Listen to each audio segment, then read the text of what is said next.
こ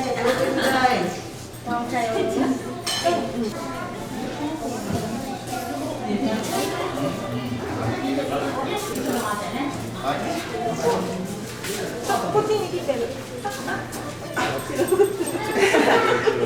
じゃあ、おやつ食べるよ。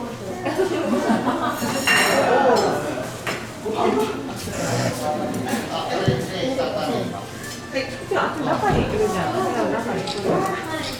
小部屋。じゃあ皆さん、おいしそうに食べ始めましたね。それではせっかくなので当店の猫ちゃんを紹介しようと思うんですが、その前に猫ちゃんに